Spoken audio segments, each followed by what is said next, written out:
Very good morning my dear students. हम lesson तीसरा देख रहे हैं अभी, एवरेस्ट मेरी शिखर यात्रा। इसकी लेखिका हैं खुद बचेंद्री पाल। बचेंद्री पाल लेखिका हैं खुद इसलिए क्योंकि इनकी ही ये शिखर यात्रा है एवरेस्ट की। पहली भारतीय पर्वतारोही, पहली भारतीय महिला जिन्होंने एवरेस्ट की शिखर यात्रा को बड़ी सफलतापूर्ण ढंग से पूर्ण किया। पहली महिला भारत की जो इस पर एवरेस्ट पर चढ़कर गई।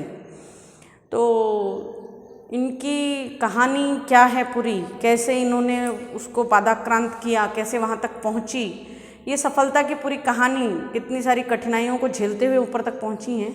और इनके लेखिका परिचय में भी कि किस निम्न मध्यम वर्गीय परिवार से ये संबंध रखती हैं, कितनी कठिनाइयों से पढ़ाई लिखाई कर पाई और उसके बाद कैसे इस कार्य के लिए उन्होंने अपने आप को तैयार किया और एक लक्ष्य बना कर रखा कि उनको चढ़ना है।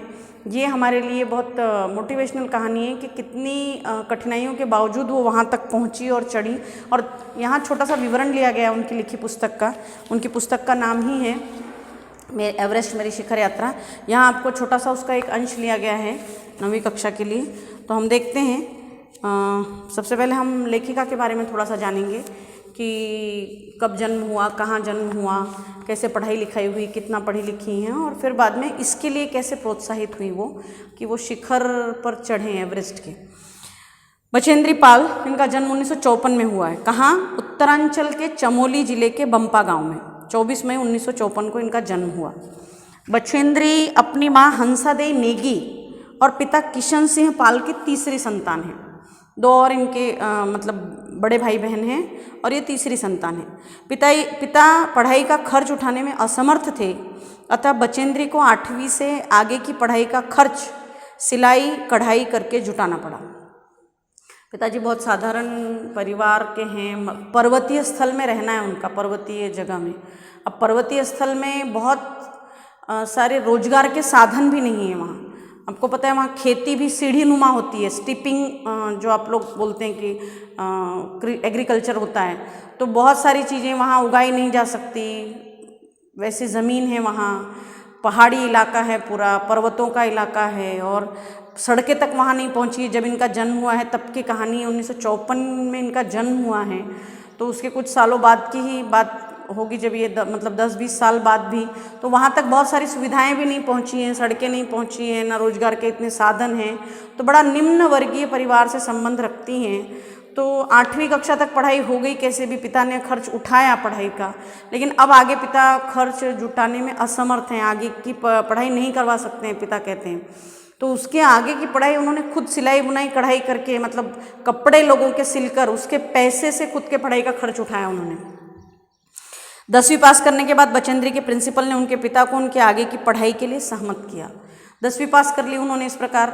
तो अब आगे पढ़ने में अच्छी विद्यार्थिनी थी, तो स्कूल के प्रिंसिपल को लग रहा था कि इसने आगे पढ़ना चाहिए, अच्छी बच्ची है, अच्छी स्टूडेंट है, अच्छी विद्यार्थिनी है, पढ़ाई में होशियार है। लेकिन घर की परिस्थितियों के चलते शायद पढ़ना छोड़ दें, ऐसा करते हैं बच्चे।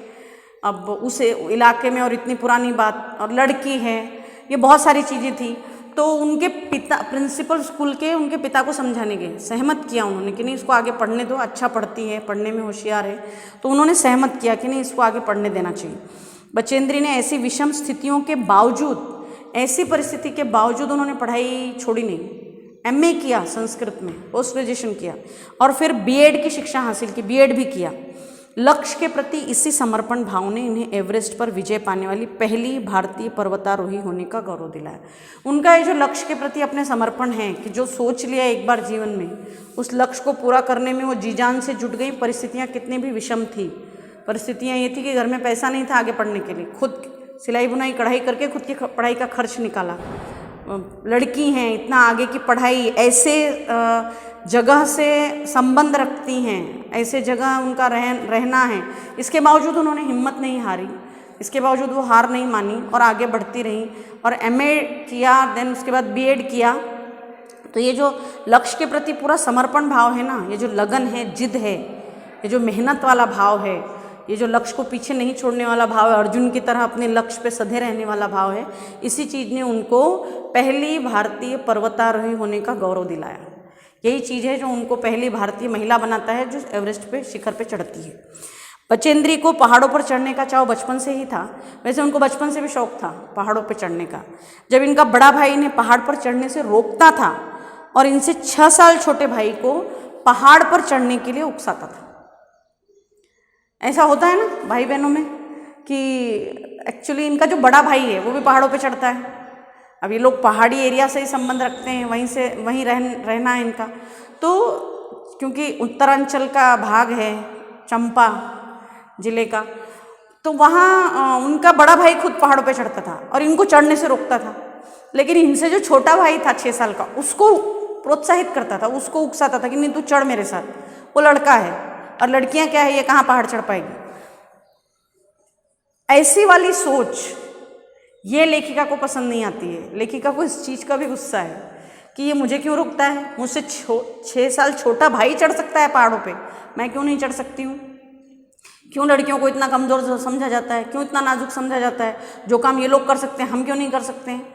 ये जो एक भाव है उनके मन में बचपन से, क्योंकि भाई इनको रोकता था साथ में चढ़ने से, नहीं तुम मत चढ़ो। वो छोटे वाले को प्रोत्साहित करता था, उसको मोटिवेट करता था कि तू चढ़। तो इनसे 6 साल छोटे भाई को पहाड़ पर चढ़ने के लिए उकसाता था। तब बचेंद्री को बहुत बुरा लगता था। वह सोचती थी कि भाई यह क्यों नहीं समझता, जो काम छोटा भाई कर सकता है यह उसकी बहन भी कर सकती है। लोग लड़कियों को इतना कोमल नाजुक क्यों समझते हैं। बहरहाल पहाड़ों पर चढ़ने की उनकी इच्छा बचपन में भी पूरी होती रही, जबकि पहाड़ों पर चढ़ने का हमेशा ही काम पड़ता रहा उनको। ऐसे छोटी मोटी पहाड़ियों को हमेशा पार करके जाने का ही काम पड़ता रहा, क्योंकि वो पर्वतीय पहाड़ी स्थल से ही संबंध रखती हैं। उनका बचपन वहीं बीता, वहीं रही, वहीं बड़ी हुई हैं। क्यों? क्योंकि अब रहती हैं ये चंपा गांव, मतलब उत्तरांचल में। चूँकि इनका परिवार साल के कुछ महीने ऊंचाई वाले गांव में बिताता था। अब ये पहाड़, बहुत ऊंचे पहाड़ के पास अगर गांव में तराई में बसा हुआ क्षेत्र है, तराई में मतलब नीचे पहाड़ है ऊंचा और उसके नीचे बसा हुआ गांव है, तो कुछ महीने ये लोग ऐसे ऊंची पहाड़ी पे रहते थे। फिर कुछ महीने मौसम अनुकूल नहीं होने के कारण वहाँ पे परिस्थितियाँ कि ऊपर नहीं रह सकते आप, वहाँ तेज़ हवाएं चलती हैं, दूसरी चीज़ें, तो नीचे तराई के गांव में जाकर वहाँ रहना पड़ता था। इनका परिवार साल के कुछ महीने एक ऊंचाई वाले गांव में बिताता था और कुछ महीने पहाड़ से नीचे तराई बसे एक और गांव में। जिस मौसम में परिवार नीचे तराई वाले गांव में आ जाता था, उन महीनों में स्कूल जाने के लिए जब नीचे तराई वाले गांव में आकर तराई में रहते थे, गांव में आकर नीचे भाग में, तो उस समय स्कूल जाने के लिए उन महीनों में, कुछ महीने वहाँ रहते थे 2-4-5 महीने, तो उस समय पे स्कूल जाने के लिए फिर से ऊपर पहाड़ी पे स्कूल था समझो। तो ऊपर बचेंद्री को उन महीनों में स्कूल जाने के लिए बचेंद्री को भी 5-6 मील पहाड़ की चढ़ाई चढ़नी और उतरनी पड़ती थी। स्कूल जाने के लिए उतनी पहाड़ी चढ़नी पड़ती थी, उतरनी पड़ती थी। तो उनका बचपन से ये शौक भी पूरा होते रहा कि पहाड़ी पर चढ़कर स्कूल जाना, पहाड़ी पर चढ़कर स्कूल से वापस आना, पहाड़ी से उतरकर घर आना स्कूल से। इधर बचेंद्री की पढ़ाई पूरी हुई, उधर इंडियन माउंटेन फाउंडेशन ने एवरेस्ट अभियान पर जाने का साहस रखने वाली महिलाओं की खोज शुरू की। इधर इनका MA हुआ, BEd हुआ और उसी समय इंडियन माउंटेन फाउंडेशन जो है एवरेस्ट के लिए अभियान पर ऐसी महिलाओं की खोज करने लगा भारत की कि जो पहाड़ मतलब एवरेस्ट पे चढ़ने का साहस रखती हैं या जो चढ़ना चाहती हैं, जो चाहती हैं कि वे एवरेस्ट शिखर पर पहुँचे, ऐसी महिलाओं, ऐसे साहस रखने वाली महिलाओं की खोज शुरू की। किसने? इंडियन माउंटेन फाउंडेशन ने। बचेंद्री इस अभियान दल में शामिल हो गई। इनको पता चला तो वो भी इसमें तैयार हो गई। उनको तो पहले से शौक था, बचपन से शौक था पहाड़ी पे चढ़ने का। ट्रेनिंग के दौरान बचेंद्री 7500 मीटर ऊंची मान चोटी पर सफलतापूर्वक चढ़ी। ऐसा एवरेस्ट पे चढ़ने के लिए बहुत सारे अलग अलग ट्रेनिंग्स होते हैं, उन लोगों के अभ्यास करवाए जाते हैं कैंप लगा कर। पहले छोटी छोटी पहाड़ियों पर चढ़ाया जाता है कि आपका कितना स्टेमिना है, आपका कितनी शक्ति है, कि आप शरीर आपका कितना साथ देता है, आपको कोई शारीरिक तकलीफ ना हो चढ़ने में, आपको किसी भी प्रकार का कोई समस्या ना हो, आप उतने फिट एंड फाइन हैं तभी आप चढ़ सकते हैं, आप वैसे अपने आप को हेल्दी रखते हैं तो उसके लिए बहुत सारे अलग अलग पहले कैंप लिए जाते हैं। तो उस कैंप में भी जो मतलब अभ्यास के दौरान होता है, जो ट्रेनिंग होती है, उसमें 7500 मीटर की जो चोटी है, मान चोटी, उस पर वो सफलतापूर्वक चढ़ गई। कई महीनों के अभ्यास के बाद, फिर और उसके बाद कई महीनों तक अभ्यास चला, आखिर वह दिन आ ही गया जब उन्होंने एवरेस्ट विजय के लिए प्रयाण किया। मतलब वो भी दिन आ गया जब उन्होंने एवरेस्ट विजय के लिए, मतलब एवरेस्ट पे चढ़ने के लिए वहाँ से प्रस्थान किया, वहाँ से आगे बढ़ी गई। बचेंद्री ने एवरेस्ट विजय की अपनी रोमांचक पर्वतारोहण यात्रा का संपूर्ण विवरण स्वयं ही कलमबद्ध किया। इसकी लेखिका, इस पाठ की भी लेखिका ही बचेंद्री पाल हैं। बचेंद्री पाल ने स्वयं एक छोटी पुस्तक लिखी है, मैं एवरेस्ट मेरी शिखर यात्रा, वो इसी पर आधारित है पूरी, कि ये सफ़र उनका कैसे रहा, कैसे चढ़ी। तो अपने जीवन से लेकर छोटी छोटी घटनाओं से, पहले कैसे पहाड़ों पे चढ़ी हैं भाइयों के साथ, छोटी मोटी पहाड़ी पे कैसे चढ़ी थी, वो सारी चीज़ें उस पुस्तक में हैं। और यहाँ ये पूरी पुस्तक ही उन्होंने स्वयं ही लिखी है। वो जो ये रोमांचक यात्रा रही है, थ्रिलिंग वाली, क्योंकि ये बहुत आसान नहीं है इतनी ऊंचाई पर चढ़ना। थोड़ी ऊंचाई पर, बहुत सारी ऊंचाई पर जाने के बाद ही सांस लेने में तकलीफ हो जाती है, ऑक्सीजन का वो लेवल नहीं रह जाता। ऐसे समय पे ऑक्सीजन सिलेंडर लेकर लोग कैसे ऊपर चढ़ते हैं, ये जो पर्वतारोही होते हैं, आरोहण करने वाले लोग होते हैं, एक्सपीडिशन वाले लोग, तो ये इनकी बहुत सारी ट्रेनिंग भी होती है इन सब चीज़ों के लिए। उतना उनको फिट भी रखना पड़ता है खुद को, हर परिस्थिति में वैसे अपने आप को तैयार रखना पड़ता है। तो ये जो रोमांचक यात्रा है इनकी थ्रिलिंग वाली, इसका वर्णन भी इन्होंने स्वयं ही कलमबद्ध किया है, स्वयं ही पूरा लिखा है।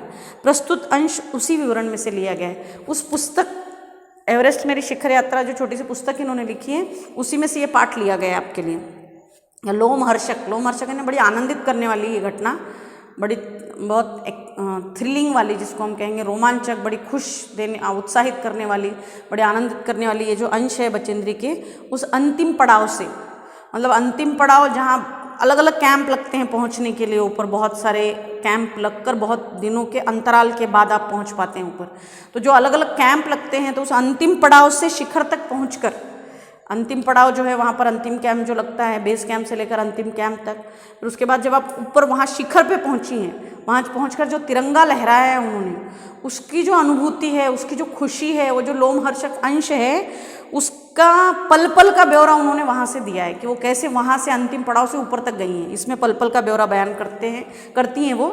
इसे पढ़ते हुए ऐसा लगता है मानो पाठक भी उनके कदम से कदम मिलाता हुआ, ऐसा लग रहा है हम भी उनके साथ साथ चल रहे हैं, चढ़ रहे हैं। मतलब ऐसे लिखा है उन्होंने, सभी खतरों को खुद झेलता हुआ, हम भी उन खतरों को देख रहे हैं जो उन खतरों को वो देख रही हैं, कि बहुत सारी घटनाएं वहाँ घट सकती हैं, कुछ भी हो सकता है वहाँ, कोई मतलब बहुत चीज़ों पे विश्वसनीयता नहीं रख सकते हैं। मौसम है वहाँ, कभी भी बदल सकता है, कभी भी प्रतिकूल हो सकता है मौसम। और ऐसा हुआ भी कि मतलब खाई बन जाती है तुरंत, बर्फ़ है वो पूरी, कहीं भी खाई बन सकती है, कहीं भी नीचे दब सकते हैं लोग, ऐसी बहुत चीज़ें हैं वहाँ पर।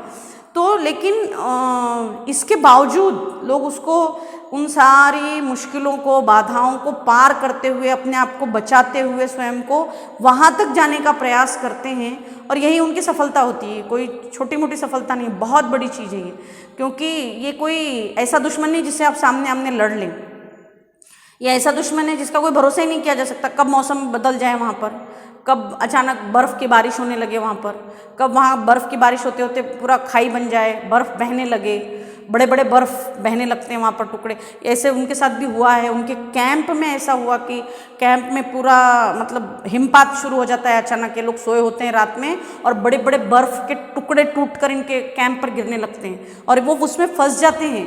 लेकिन वो तो कुछ लोग उनके साथ होते हैं जो बड़ा साहस दिखाते हैं और बर्फ़ को काट कर इन लोगों को निकालते हैं उसमें से, क्योंकि बर्फ़ की बड़ी बड़ी सिल्लियाँ अगर वहाँ गिर जा रही हैं ऐसे अचानक धड़धड़ाते हुए, तो वो उसमें तो नीचे दब गए लोग, कैसे निकालोगे आप उनको। तो वो वैसी घटना से भी वो गुजरी हैं, वैसा भी देखा है। उसमें बहुत सारे लोग घायल भी हुए हैं, किसी की टांगें टूटी हैं, ऐसा सब हुआ है वहाँ पर। ये हम इस पाठ में आगे भी देखेंगे कि कैसे खतरों को झेलते हुए लोग वहाँ तक पहुँचते हैं। हम इसका पहला छोटा पैरा और दूसरा छोटा पैरा देख लेते हैं, शुरुआत कर देते हैं। एवरेस्ट मेरी शिखर यात्रा। एवरेस्ट अभियान दल 7 मार्च को दिल्ली से काठमांडू के लिए हवाई जहाज़ से चल दिया। एक मजबूत अग्रिम दल बहुत पहले ही चला गया था, जिससे कि वह हमारे बेस कैंप में पहुंचने से पहले दुर्गम हिमपात के रास्ते को साफ कर सके। एवरेस्ट अभियान दल यानी एवरेस्ट पे जाने वाला ये जो दल है, इनका एक्सपीडिशन का टीम है, जो इनका जो आरोहण करने वाला है, मतलब पर्वतारोहण करने वाला है एवरेस्ट पे, वो दल इनका 7 मार्च को, इसमें तारीखें भी बड़ी महत्वपूर्ण है, ये लोग चले कब हैं, पहुँचे कब हैं, कौन से कैंप में कब पहुँचे हैं, ये बहुत सारी बातें हैं इस पाठ में पूरी। 7 मार्च को दिल्ली से निकले लोग काठमांडू के लिए। काठमांडू नेपाल की राजधानी, और नेपाल का बॉर्डर हमसे लगता है हिमालय से लेकर। हिमालय जैसे इस तरफ से हम हिमालय को हम देख रहे हैं, वैसे नेपाल के लिए उस तरफ से भी उनका बॉर्डर है, और इसीलिए नेपाली लोग उसको सागर माथा भी कहते हैं। सागर का माथा, कितना सुंदर नाम, सागर का माथा, मतलब सागर है नीचे और उसका मस्तक है वो। हम भी मस्तक ही मानते हैं, इतना ऊंचा है। मतलब एवरेस्ट जो है, हिमालय जो है, वो पूरी दुनिया में सबसे ऊंची चोटी है, ऊंचाई के मामले में सबसे ऊंची चोटी। तो हम भी उसको अपने भारत का मस्तक कहते हैं, जो आंखें उठाकर हमारी रक्षा कर रहा है, देख रहा है। उसमें बहुत सुंदर सुंदर कविताएं हैं। अगर आप कविताओं के माध्यम से जाओगे कि जो हिमालय के ऊपर कविताएं लिखी हैं, गोपाल सिंह नेपाली की बड़ी अच्छी कविता है, आप उसको ढूंढिए, निकालिए और लिखिए अपने नोटबुक में। बड़ी अच्छी कविता है कि मतलब मस्तक, हिमालय किसे कहते हैं, हिमालय क्या है, और कैसे हमारे देश का मस्तक है वो, कितना ऊंचा मस्तक है वो। ऐसे बहुत बातें हैं उसके बारे में, हिमालय पे बहुत कुछ लिखा कहा गया है। तो लेखिका का जो दल है 7 मार्च को ही दिल्ली से काठमांडू के लिए रवाना हो गया। और एक मजबूत अग्रिम दल इसलिए कि वो लोग ऐसे हैं जो पहले से उस रास्ते को जानते हैं, वो उस पर चढ़ चुके हैं, जा चुके हैं। पुरुषों का एक ऐसा दल, अग्रिम दल, इनसे भी आगे जाने वाला, जो इनके बेस कैंप की वहाँ तैयारी करेगा। बेस कैंप इसलिए जो सबसे पहला कैंप लगेगा, लेकिन वहाँ तक भी चढ़ने के लिए बहुत सारा दुर्गम हिमपात को साफ करना पड़ेगा। दुर्गम हिमपात मतलब इतना कठिनाई का रास्ता, बर्फ से भरा हुआ, कि वहाँ चढ़ना मुश्किल है। तो उस पूरे रास्ते को साफ करता है अग्रिम दल। आपसे पहले वाला दल उस पूरे रास्ते को साफ करके, वहाँ झंडियाँ लगा करके आपको किस किस रास्ते से होकर चढ़ना है ऊपर, नहीं तो आप वहाँ रास्ता भटक सकते हैं, दूसरी तरफ जा सकते हैं, किसी भी खाई में जा सकते हैं, ऐसी बहुत चीज़ें हो सकती हैं। तो वहाँ हर समय ऐसे बहुत सारे अलग अलग लोग होते हैं जो आपको रास्ता दिखाने के लिए भी, आपके पीछे भी कोई कैंप लगा होता है, आपके आगे भी कोई कैंप लगा होता है, ऐसे होता है। तभी ये लोग ऐसे चढ़ पाते हैं जो पहली बार चढ़ रहे थे, क्योंकि जो बार बार वहाँ चढ़ चुके हैं वो जानते हैं जिस रास्ते को पहुँच चुके हैं, वहाँ तक जाने के लिए वैसा रास्ता बनाया जाता है ऊपर तक। तो एक मजबूत अग्रिम दल बहुत पहले ही चला गया था, जिससे कि वह हमारे बेस कैंप में पहुंचने से पहले, मतलब बेस कैंप जहां लगाया जाएगा उसमें पहुंचने से पहले दुर्गम हिमपात को रास्ते से साफ कर सके। हिमपात है ना, बर्फ की बारिश। बर्फ की बारिश वहाँ अक्सर हो रही है, कभी भी हो जा रही है, मौसम का कोई भरोसा ही नहीं है वहाँ पर। मौसम कब अनुकूल हो जाए, कब प्रतिकूल हो जाए। तो इसके लिए वहाँ उसको साफ करने के लिए, हिमपात को साफ करने के लिए इनसे भी पहले एक मजबूत अग्रिम दल जा चुका था। नमचे बाजार, मतलब 7 मार्च से भी पहले एक अग्रिम दल इनके पहले जा चुका था। लेकिन लेखिका वाला जो दल है, अभियान दल, जिसको चढ़ना है ऊपर एवरेस्ट पर महिलाओं का, वो 7 मार्च को निकला दिल्ली से काठमांडू के लिए। नमचे बाजार शेरपा लैंड का एक सर्वाधिक महत्वपूर्ण नगरीय क्षेत्र है। अधिकांश शेरपा इसी स्थान तथा यहीं के आसपास के गांवों के होते हैं। यह नमचे बाजार ही था जहां से मैंने सर्वप्रथम एवरेस्ट को निहारा, जो नेपालियों में सागर माथा के नाम से प्रसिद्ध है। मुझे यह नाम अच्छा लगा। नमचे बाजार जगह का नाम है, शेरपा लैंड बोला जाता है उस पूरे एरिया को। शेरपाओं को रहने की जगह है, शेरपा लोग होते हैं हमारे यहाँ, जो गोरखा है, शेरपा हैं, ऐसे बहुत सारे लोग जो नेपाली भाषा से संबंध रखते हैं और नेपाली हैं। हमारे इसमें गोरखा रेजिमेंट भी है, सेना में भी। तो ये शेरपा भी वैसे ही लोग हैं जो पहाड़ों पे चढ़ना जानते हैं बड़ी आसानी से। इनका रोज का कार्य है, ऐसा कह सकते हैं शेरपाओं का, कि वो पहाड़ियों पे ही चढ़ते हैं। वो मतलब बड़े आसानी से चढ़ना उतरना जानते हैं, हर परिस्थिति को मजबूती से झेलना जानते हैं वहाँ की। तो ये शेरपा लैंड है वहाँ पर पूरा, और उसका नमचे बाजार एक जगह है, एक नगर है उससे छोटा सा। अधिकांश शेरपा, मतलब नमचे बाजार से ज़्यादा से ज़्यादा शेरपा संबंध रखते हैं, यहीं के आसपास के गाँव के होते हैं नमचे बाजार के। नमचे बाजार ही था, लेखिका ने नमचे बाजार से सर्वप्रथम, मतलब अगर आपको 2 मार्क के लिए, 1 मार्क के लिए भी प्रश्न, 1 मार्क के लिए तो नहीं आता है, 2 मार्क के लिए प्रश्न आता है कि सर्वप्रथम कहाँ से निहारा लेखिका ने, सिंपल क्वेश्चन। तो नमचे बाजार शेरपा लैंड के पास का जो नगरीय क्षेत्र है, वहाँ से सर्वप्रथम लेखिका ने एवरेस्ट को निहारा। यह नमचे बाजार ही था जहाँ से मैंने सर्वप्रथम एवरेस्ट को निहारा, जो नेपालियों में, और नेपाली लोग उसको क्या कहते हैं, सागर माथा। सागर माथा मतलब सागर का मस्तक, नीचे सागर है और उसका मस्तक जो है, ऊपर का भाग जो है वो मस्तक जो है, माथा जैसे मनुष्य का पैर नीचे है और सर सबसे ऊपर है, वैसे ही सागर के पैर जो हैं, हम बोलते हैं ना कि हिंद महासागर हमारे पैरों को, भारत के मतलब पैर हैं वो, चरणों को धोता, ऐसा सॉन्ग भी है ना हमारा, और मस्तक हमारा हिमालय है। तो वो लोग भी इसको, नेपाली लोग भी सागर माथा कहते हैं। सागर माथा के नाम से प्रसिद्ध है। लेखिका को ये नाम भी अच्छा लगा कि सागर का माथा, कितना सुंदर नाम है। जैसे हम हिमालय कहते हैं, हिमालय का अर्थ है हिम का आलय, बर्फ का पूरा आलय मतलब घर, है ना। तो इसके बाद का बचा हुआ जो मतलब आगे के जो स्टैंजाज हैं वो हम नेक्स्ट वीडियो में देखेंगे। आप इतना पढ़िए इसको, और इसके क्वेश्चंस के थ्रू, इस पे ज़्यादा क्वेश्चन नहीं बनते हैं, 1-2 ही क्वेश्चन बनते हैं कि लेखिका को नाम कौन सा अच्छा लगा सागर माथा, क्या अर्थ है उसका। तो सागर माथा का अर्थ है कि नीचे मतलब समुद्र या सागर है और उसका मस्तक हिमालय है, इसलिए उसको नाम सागर माथा दिया गया है, ऊंचाई पे पहाड़ है वो, तो ऐसा। और कहाँ से लेखिका ने, किस जगह से लेखिका ने सर्वप्रथम एवरेस्ट को निहारा, तो नमचे बाजार, शेरपा लैंड का एक नगरीय क्षेत्र। ऐसे कुछ क्वेश्चन बनते हैं 1-2 इस पे। और कब निकला था ये आपको याद रखना है कि दिल्ली से काठमांडू के लिए 7 मार्च को मतलब अभियान दल निकला लेखिका का, एवरेस्ट के अभियान दल। बचा हुआ लेसन हम नेक्स्ट वीडियो में देखते हैं, इसके आगे के स्टैंडर्ड। आप इसको पढ़िए, लेसन बढ़िया लेसन है, लेखिका का अपना अनुभव है एवरेस्ट पे चढ़ने का। चलिए ठीक है, थैंक यू बच्चों।